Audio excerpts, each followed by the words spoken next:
Molt bon dia, estem al terme municipal d'Olèrdola, al Penedès, i estem als forns de calç de Can Castellví.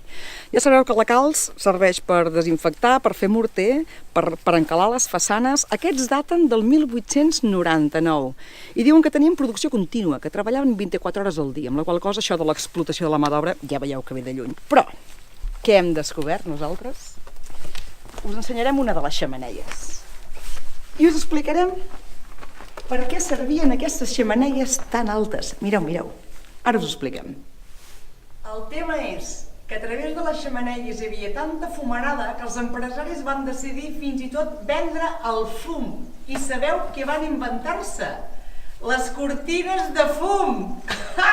Que així ens va a tots plegats. Mare de Déu! Quin desastre! Jo plego veles. Apa, adéu!